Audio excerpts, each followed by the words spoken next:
Hello, everybody. This is Bandwagon Sports. Welcome back to the Oklahoma City Thunder GM mode here on BBLM 21. And again, here's just a quick refresher of the lineup in case you're new here. This is the team I built over 1 year. And currently we are sitting last in our division, but we're making some great progress on last year already.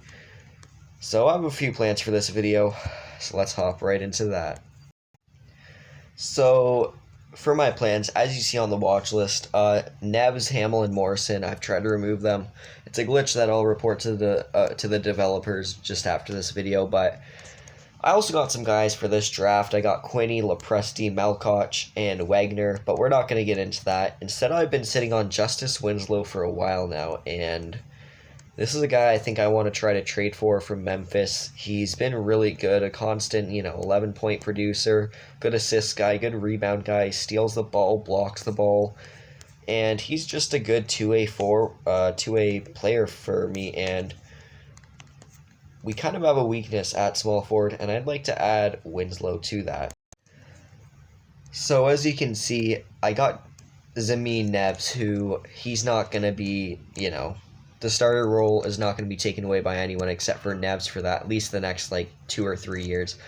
But at backup, we do have Isaiah Robbie, and he's 23, has 3-star potential, and he hasn't really done anything for us this year in his 19 minutes of play. So I'm thinking that we can get rid of Robbie and maybe a second, and we can acquire Winslow or something. So I'm going to go see what I can do for Winslow, and I'll be right back. So as you can see here, Memphis actually wants to get rid of Justice Winslow. And I'm going to come in and try to snag him up with this offer, Isaiah Robbie, and a 2022 second-round pick, which will probably be in the top 10 for Justice Winslow. As you can see there, they really want to make this trade. So I'm going to go through with it. And we got Justice Winslow as a backup.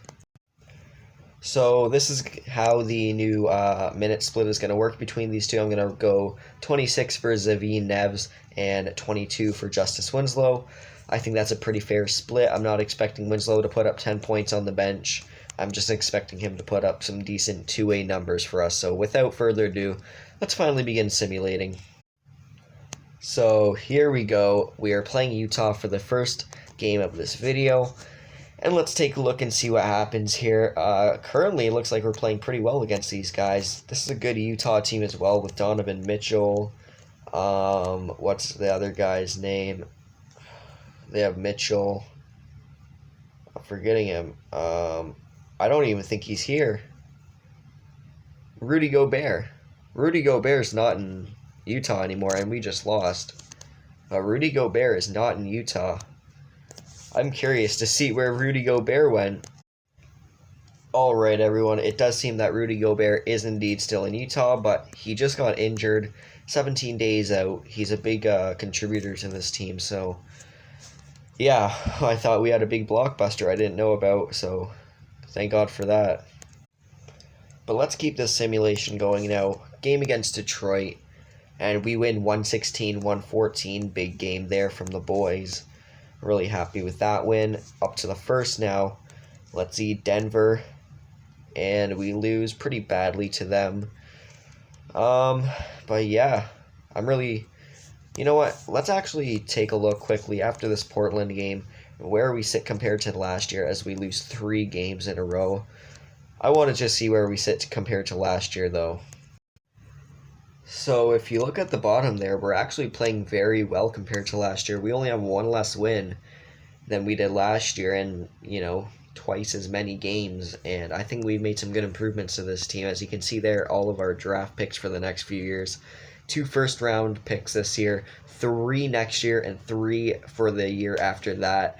We are going to be drafting a lot of players or making some pretty big trades, but I'm really excited for the drafts, and I'm really excited to get further in this series as well. So let's get back to simulating. Alright, back to simulating. Let's just take a look. And a big win against the Clippers there. And we have officially tied last year's win record of 14. Let's see. This Utah game is pretty big for us. So let's, chance to get our 15th win. Let's hop into it. Okay, everybody. Big game here. Boys, you know what to do. Justice Winslow. Let's see what this guy's got, because we just acquired him, and he's been pretty good coming off the bench for us, honestly. 10 points a night. We'll see what we can do. It's going to be a close one, but I have confidence in my team. Let's go. Okay, we got the lead on them through 2. Don't let them catch up here. Come on, boys. Big scoring, big scoring. Keep it up, keep it up, keep it up. Oh my god, they've closed the gap.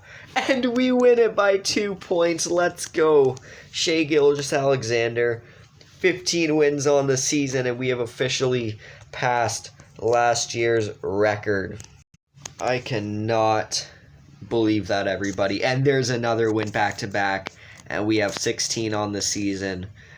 Let's go. Oh my god. And the United States are the 2021 World Juniors champions. I was excited for this tournament. I want to see how all of our guys on our watch list did. Jair Sarah.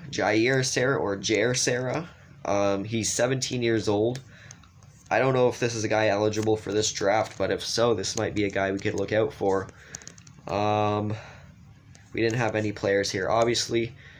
But yeah, let's go take a look at how all of our guys did. So on the watch list, I got Pat Quinney first up, or Phil Quinney. Let's take a look at what he did. He played very well for USA. He is a defensive-minded player, which is why I kind of want him at point guard. Good rebounder. He can still score points as a defensive player, though, too, so that's really good looking. Larry Lepresti, another defensive point guard. He didn't play as much, but in the time he did play, he was still good, I feel. Steve Malkoch, a shooting guard at 6'5". He's another defensive player, but another one that played very well.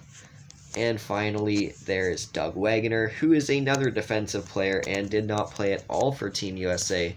I want to go take a look at that Jair guy and see where he is in the rankings. Okay, so Jair, whatever his name is not even in this draft. So he's eligible for next year, and he just won a World Juniors MVP. I cannot wait to see next year's draft, man. That is going to be sick. But yeah, I think that's a pretty good World Juniors for all of our players as we lose back-to-back there. No big deal, but yeah, just really decent World Juniors. You can tell that I haven't targeted any of the top guys, if you noticed, and that's because I don't really expect to be picking last in this draft, and I kind of want a defensive-minded player, and there's none that I like, and we're actually 14th place now, so that's awesome. Currently, we would be picking 1, 2, 3, 4. We'd be like picking 5th right now, which, judging by the lottery, it will probably push our pick down to 6 or 7 as we lose 4 straight games and make it 5. Okay, so just as we start to get excited and win some games, well, the game just takes it away from us like that. And there's 6 straight losses. That is not good. We'll go to the end of the month here and then do a nice little recap. Nice, there's a win. 1 point win over Orlando. I appreciate that, getting our mark up to 17 on the season. And let's hop into the last game. We've done 3 slow sim games against Utah this episode. Well, we've done 2, and we're going to do another one here. So let's get right into that. Okay, everybody. Here against Utah. We are 1-1 against them in slow sim games this episode. Let's see who will take the final game. It looks like Utah is really going to pull away with it. We're catching up, though, and now we have the lead. Can we withhold the lead? No. Oh, we let it slip right at the end. Gilgeous with 24, Winslow with 13, Hill with 17, Zamin Neves nowhere to be seen at all. And we're going to end this episode on a loss. But if there is one bright side, we did pass last year's win record by 3 games in this episode alone. So now we have 17 wins. Last year we had 14, And here are the players' stats. Thomas Bryant looks like he's really working out for us. I really like that acquisition. Gilgeous Alexander lighting it up as always. Cameron Johnson playing well. I think that's his name. I haven't been here for a while. Yep, Cameron Johnson. Zamin Neves, Jeff Teague, Justice Winslow, Kelly Olynyk, all over 10 points, which is a really great production, I think. Yeah, good production overall, I have to say. So, as you can see here, Brooklyn currently leads the league with 41 wins. Right behind them is Denver with 39, not too far behind at all, only 2 games. And from second to third, it's a pretty big jump. Dallas with 32 wins, Milwaukee with 33, and Washington with 31 in third, fourth, and fifth. We currently sit 26th, so we have the 5th best odds at getting the number 1 overall pick, and I'm okay with picking 5. All 4 of the guys I have are probably going to go around 4, 5, 6. So that's a pretty perfect spot for me. I don't have to trade down or anything, or I don't have to make a risky pick or whatever. I can just pick by position, by where I am in the draft. But anyways, that is going to do it for this video. If you enjoyed it, please consider leaving a like and subscribing. I made a joke in my last video, which was the Sweden-Belarus game recap, that I actually have more subscribers than Instagram followers now, so that's pretty awesome. Just slowly making our way to that 200 goal that I set. I think I'm going to lower it to 250 though, because that's going to be awesome. And as you can see, we do have $11 million in cap space. If you guys want, I can go after a player at this trade deadline. It doesn't matter who. I mean, be realistic, but it doesn't really entirely matter who you want me to go after. I will take a look at it if you leave a comment down below. But anyways, I'll see you in the next one, guys. See you later.